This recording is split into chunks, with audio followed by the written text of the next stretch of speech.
Hello and welcome back again. Welcome to the third segment in this free 12-part course. I hope you've enjoyed what we've done so far. I know it's been quite simple, but if you remember me saying, this free 12-part course is aimed at beginner guitarists. So, of course, I'm showing you the most fundamental things that you'll need to be. So I hope you've managed to practice tuning your guitar. I hope you've got an electric tuner by now. I hope you've practiced playing that little rock and roll riff that we learned a few days ago. And today, play chords. Now, in case you don't know what chords are, it's when you hold more than one note down on the guitar at once and you strum all the strings, like this, for example.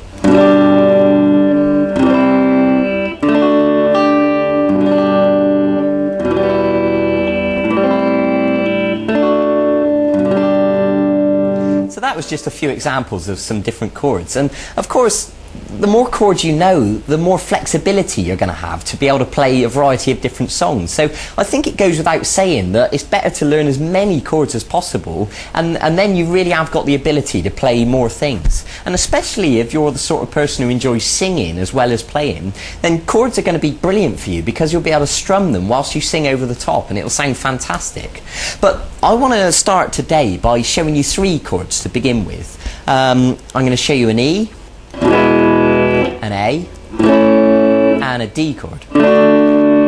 And these three are what I consider to be the most useful, the most widely used chords. So once you know them, you'll find that they crop up in lots of songs. So it's important that you get to know them right from the start. And then, of course, as we progress, you'll learn more and more chords, and, you know, we can go from there. But let's start simple. So I want to begin by showing you the E chord. So if you take your first finger and put it onto the third string at fret 1, and then take your middle finger and put it onto the fifth string at fret 2. And then take your third finger and put it onto the fourth string at fret 2. Now, if you look at the chord box next to me, you'll see the diagram, you know, if you just need to clarify exactly where the notes go. Now, what I'm going to ask you to do is hold down with plenty of pressure and strum the strings. Now, ideally, all of those notes will sound nice and clear like that, but to be honest, I'd be surprised if you get it sounding perfect straight away. It'd be perfectly normal if it sounded more like this at first.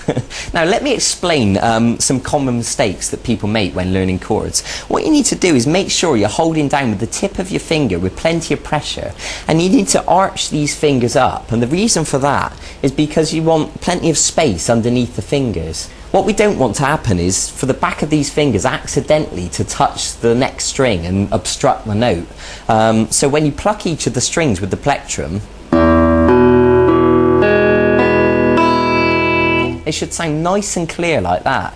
So if any of these notes sound incorrect, it's probably because you're accidentally touching one of the strings with the back of your fingers accidentally. Okay? So it might take a little bit of work and you'll need to shuffle your fingers around and get used to how to hold down the chord, but eventually you'll get it sounding nice and clear. So that's something to work towards. So the next chord I want to show you is the A chord, and it looks like this. So what I'm going to ask you to do is to put your first finger on the fourth string at fret 2, and the middle finger on the third string at fret 2, and then the third finger on the second string at fret 2.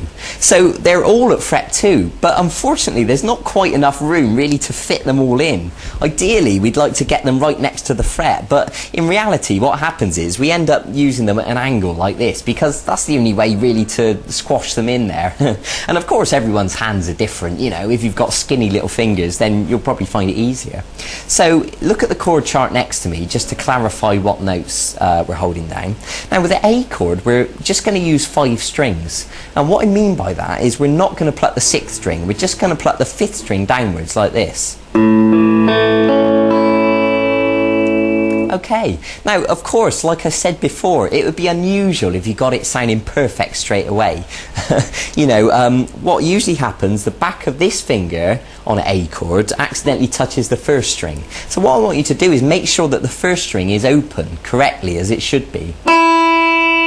And if it is, then brilliant. And just pluck those 5 strings again just to check it's okay.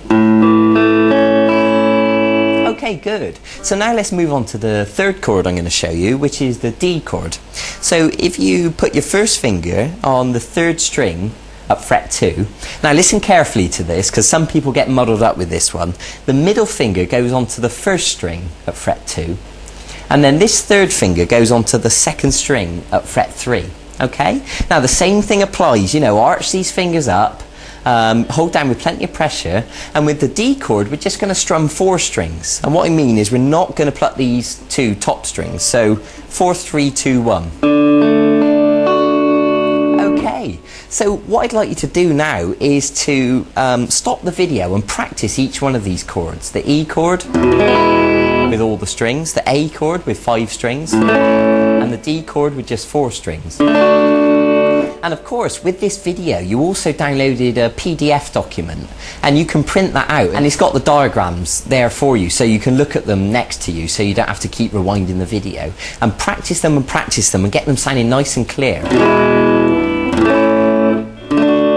Now, there's something else I want to tell you. You may have noticed my thumb sort of kind of hanging around here over the top of the guitar, and there is a reason for this.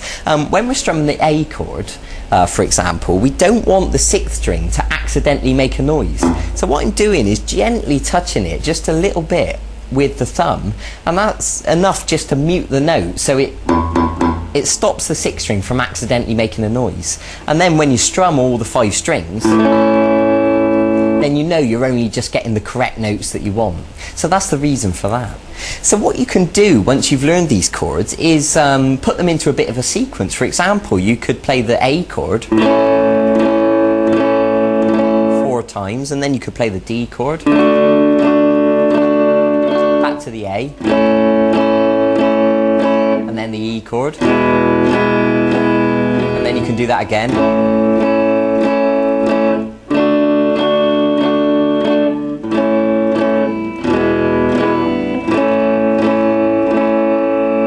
You can begin practicing changing from one chord to the other, and you'll find that you'll get quicker and quicker at changing from shape to shape.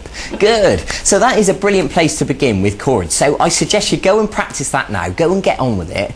Get them sounding nice and smooth, nice and clean. Practice changing between the shapes, and I'll see you in a few days for the next segment of this e-course. And in the meantime, you can also go and look at the website and look at the archive, and you'll see all the songs that are there. And there's songs like Brown Eyed Girl by Van Morrison, which uses chords, or Oasis songs, or Jack Johnson, or a whole bunch of other stuff. So if you want to jump ahead of yourself a little bit, you can go and have a look and see if there's any songs you'd like to learn. That's fine by me. Okay, so go and get on with it. I'll see you then. Bye bye.